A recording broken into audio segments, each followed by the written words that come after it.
Hello everyone, welcome back to my channel. இன்றைக்கி நம்ம video பதிவில் என்ன பார்க்க போகிறோம் அப்படின்னா, வெயில் காலத்தில் எந்த நேரத்துக்கு நம்ம தண்ணி கொடுத்தா செடிகள் வந்துட்டு எப்படி இருக்கும் அப்படின்றத தான் நம்ம பார்க்க போகிறோம். எதுக்காக நம்ம வெயில் காலத்தில் தண்ணி விடுறதை பற்றி நம்ம பார்க்க போகிறோம் அப்படின்னா, இந்த ரோஜா செடியாக இருக்கட்டும், தக்காளி செடி இருக்கட்டும், பச்சை மிளகாய் செடி, இந்த மாதிரி செடிகளை எல்லாத்துலேயுமே இலை சுருட்டுதல் நோய் வந்துட்டு அதிகமாகவே இருக்கும். அதாவது த்ரிப்ஸ் அப்படின்னு சொல்லுவாங்க இல்லையா, அந்த இலைகள் நுனி கருகுதல், அந்த இலையில் பூக்கள்ல எல்லாம் பார்த்தீங்கன்னா கருப்பு கருப்பாக புள்ளியாக வச்சு அந்த மொத்த பூக்களுமே வந்து செத்து போயிடும். இதை வந்து ரொம்ப ஈஸியாகவே நம்ம காலையில் செடிகளுக்கு விடுற தண்ணி மூலியமாகவே அதுகளை வந்து சரி பண்ண முடியுங்க. ஏன்னா அந்த ரோஸ் செடிகள்லாம் காலையில் வெள்ளை நம்ம பார்க்கும்போது குட்டி குட்டியாக மொட்டுகளுக்கு மேலே ஒரு பேன் மாதிரி இருக்கும், ரொம்ப பொடிசாக தான் இருக்கும்.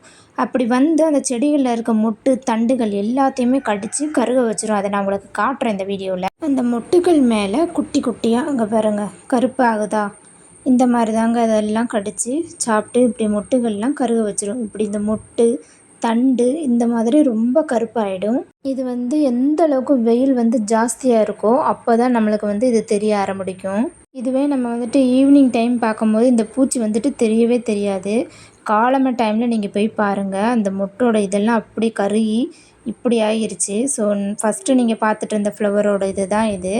இப்போ வந்துட்டு இந்த வெயில் காலத்துக்கு எப்படி ஆகிருக்கு அப்படின்றத நீங்களே பார்த்துக்கோங்க.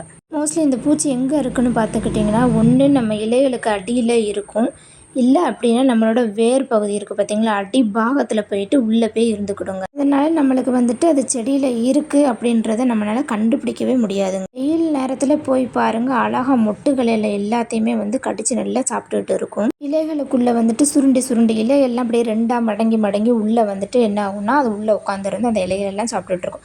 இதே நாளடைவில் என்ன ஆகும்னு பார்த்துக்கிட்டிங்கன்னா, இலை எல்லாமே வந்துட்டு என்ன ஆகும்னா கருகிடும். அதே மாதிரி நியூ துளிர் வந்துட்டு வரும்போது அந்த நியூயோட துளிரை வந்து எல்லாத்தையுமே கடித்து சாப்பிட்ரும், அதுவும் வந்துட்டு கருகி போயிடுங்க. இப்போ நம்ம இதை எப்படி சரி செய்யணும் அப்படின்னு பார்த்துக்கிட்டிங்க அப்படின்னா, குளிர்ச்சி வந்துட்டு இதுக்கு ஆகாது, அந்த குளிர்ச்சி தண்ணி வந்துட்டு ஆகாது. பொதுவாக இந்த வெயில் காலத்தில் வந்துட்டு அடிக்கிற வெயிலுக்கு டேங்கில் உள்ள தண்ணியெலாம் வந்துட்டு அவ்வளோ சூடாக தான் வரும்.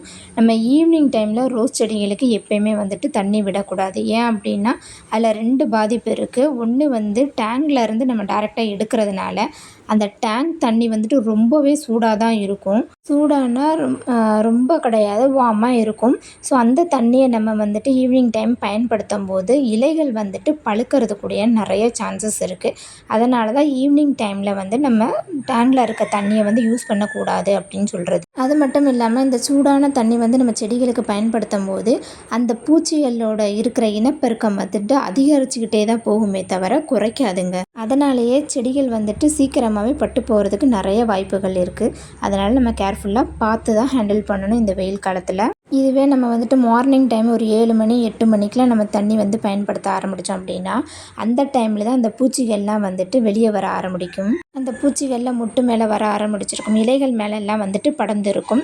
ஸோ நம்ம நைட்டு ஃபுல்லும் வந்துட்டு நல்லா கூலிங்காக ஆகும் இல்லையா, ஸோ அந்த டேங்க் தண்ணி வந்துட்டு நல்லா கூலிங்காகவே ஆகிடும். அதனால் நம்மளுக்கு காலமாக அந்த பூச்சி வந்துட்டு பகல் டைமில் நம்ம கண்ணுக்கும் மாட்டும். அதே அந்த சூடு தண்ணி நம்ம பயன்படுத்தாமல் கூலிங்கான வாட்டர் நம்ம பயன்படுத்தும் போது அந்த பூச்சிகள் வந்துட்டு வேகமாகவே செத்து போகும். ஸோ உங்கள்கிட்ட ஓஸ் இருந்தது அப்படின்னா நீங்கள் ஓஸ் வழியாக வந்துட்டு ஃபுல்லுமே செடிகளுக்கு படர்ற மாதிரி மொட்டுகள் இலைகளுக்கு மேலே எல்லாமே ஸ்ப்ரே பண்ணி கொடுங்க. எவ்வளோ தூரம் உங்களால் அந்த ஓஸ் வச்சு நீங்கள் ஃபோல்ஸாக அடிக்க முடியுதோ அவ்வளோ தூரத்துக்கு அடிங்க.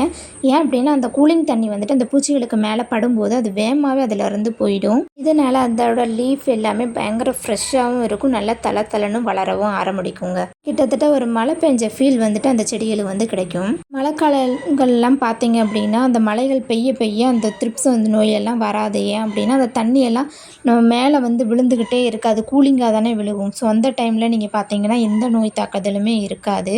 அதுவே நம்ம வெயில் காலத்தில் பார்த்தோம் அப்படின்னா அந்த த்ரிப்ஸ் நோயெல்லாம் அவ்வளோ அதிகமாக வரும். இந்த மாதிரி இலைகள் கருகுதல், மொட்டு கருகுதல், நிறைய ப்ராப்ளம்ஸ் வந்துட்டு வெயில் காலத்தில் தான் வரும். கண்டிப்பாக நீங்கள் இந்த டிப்ஸை வந்துட்டு ட்ரை பண்ணி பாருங்கள். இந்த பூச்சி தாக்குதல் இருக்குதுன்னா மட்டுமே வந்துட்டு நம்ம செடிகளுக்கு மார்னிங் டைம் அந்த மாதிரி ஸ்ப்ரே பண்ணணுன்றது கிடையாது. வெயில் காலங்கள்லேயே மார்னிங் டைமில் வந்துட்டு ஒரு 7 to 8 மணிக்குள்ளே இருக்கிற அந்த டைமில் நல்ல செடிகளுக்கு எல்லாமே இலைகள் நனைகிறது போல் மழைகள் வந்தால் எந்த மாதிரி இருக்குமோ அது மாதிரி நீங்கள் வந்துட்டு அந்த செடிகளை நனைச்சி விடுங்க. எந்த விதமான பூச்சி தாக்குதலுமே இருக்காது. இது வந்துட்டு ரோஸ்க்கு மட்டுமே கிடையாது. உங்கள்ட்ட என்னென்ன ஃப்ளவரிங் செடி, என்ன காய்கறி செடிகள் எல்லாமே இருக்கும். அதுக்கு மேலே எல்லாத்தையுமே நீங்கள் இந்த மாதிரி பண்ணாலே போதுமானது. இந்த டைமில் கண்டிப்பாக வந்துட்டு எல்லாருக்குமே ஒரு டவுட் இருக்கும். எங்கள்கிட்ட ஓஸ் இல்லை, எங்கள்கிட்ட குறைவான தொட்டி தான் இருக்குது, பக்கெட் தான் இருக்குது. ஸோ நாங்கள் எப்படி வந்துட்டு செடிகளுக்கு தண்ணி விடலாம் அப்படின்றத நீங்கள் கண்டிப்பாக கேட்பீங்க.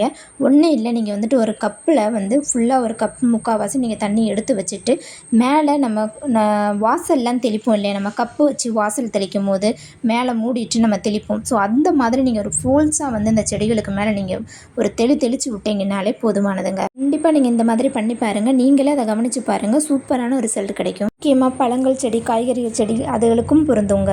அது மட்டும் இல்லாமல் இந்த வெயில் காலத்தில் இன்னொரு தொல்லையும் உண்டு. என்ன அப்படின்னு பார்த்துக்கிட்டிங்கன்னா, செடிகளில் வந்துட்டு மாவு பூச்சி தொல்லைகள் வந்துட்டு அதிகமாகவே இருக்கும். ஸோ அந்த இதுக்கும் வந்துட்டு இதே டிப்ஸை நீங்கள் ஃபாலோ பண்ணுங்கள். சூப்பரான ரிசல்ட் கிடைக்கும். அப்புறம் இன்னொன்று பார்த்துக்கிட்டிங்க அப்படின்னா, நம்மள்ட்ட இருக்கிற ஓல்டு ப்ரெஷ் நம்ம வந்து யூஸ் பண்ணாமல் வச்சுருப்போம் இல்லையா, ஸோ அந்த ப்ரெஷ்ஷை வந்துட்டு நல்லா அந்த மாவு பூச்சிக்கு மேலே நல்லா தேய்ச்சி விட்டுட்டு அதுக்கப்புறமா நல்லா அந்த மாதிரி தண்ணியை வந்து நீங்கள் தெளித்து விடுங்க. ரொம்ப ஈஸியாகவே வந்துட்டு இந்த மாவு பூச்சி தொல்லைகள் வந்துட்டு போயிடும். இதுவும் ஒரு டிப்ஸு, நல்லா ஃபாலோ பண்ணி பாருங்கள். நான் எப்போயுமே வந்துட்டு செடிகளுக்கு மார்னிங் டைம் தான் யூஸ் பண்ணுவேன் தண்ணி. ஏன் அப்படின்னா, எங்கள் வீட்டில் வந்துட்டு மார்னிங்லேயே அந்த ஓஸில் தண்ணி வர்றதுனால எல்லா செடிகளுக்குமே நான் அந்த ஓஸை வச்சே ஸ்ப்ரே பண்ணி விட்டுருவேன். ஸோ காலையில் ஒரு 7 to 8 மணிக்குள்ளே நீங்கள் அந்த மாதிரி பண்ணும்போது சூப்பரான அருமையான ரிசல்ட் வருது. நான் கண்டினியூ அதை தான் ட்ரை பண்ணிட்டு வரேன்.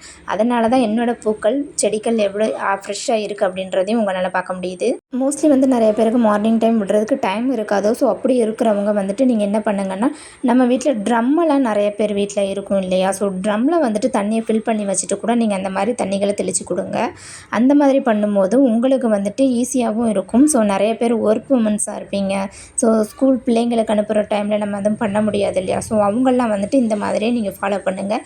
வெயில் டைமில் வந்துட்டு நம்ம ஹீட் தண்ணியை நம்ம ஊற்றும் போது நம்ம செடிகளும் பாதிக்கப்படும். ஸோ செடிகளுக்கு எந்த ஒரு பாதிப்பும் வராமல் நல்லா ஃப்ரெஷ்ஷாக வளர்கிறதுக்கான ஒரு ஈஸியான டிப்ஸ் தான் உங்களுக்கு சொல்லி கொடுத்துருக்கேன். கண்டிப்பாக இந்த வீடியோ உங்கள் எல்லாருமே ரொம்ப ரொம்ப யூஸ்ஃபுல்லாக தான் இருக்கும் அப்படின்னு நான் நம்புகிறேன். வீடியோ பிடிச்சிருந்தனா லைக் பண்ணுங்கள், ஷேர் பண்ணுங்கள், கமெண்ட் பண்ணுங்கள், சப்ஸ்கிரைப் பண்ணுங்கள், பக்கத்தில் உள்ள பெல் பட்டனும் ஆன் பண்ணி வச்சுக்கோங்க. இப்போ தான் நம்ம யூடியூப் சேனலில் புதுசாக பார்க்குறீங்க அப்படின்னா நீங்களுமே சப்ஸ்கிரைப் பண்ணி வச்சுட்டு பாருங்கள். ஸோ பக்கத்தில் உள்ள பெல் பட்டனை ஆன் பண்ணி வச்சுக்கோங்க. அப்போ தான் நம்ம நெக்ஸ்ட் டைம் போடுற எல்லா வீடியோவுமே உங்களோட மொபைலுக்கு நோட்டிஃபிகேஷனாக வரும். ஹாப்பி கார்டனிங் கண்டிப்பாக இதை ட்ரை பண்ணி பாருங்கள். உங்களோட கார்டனிங்கில் சூப்பரான அருமையான க்ரோத் வந்துட்டு கிடைக்குங்க.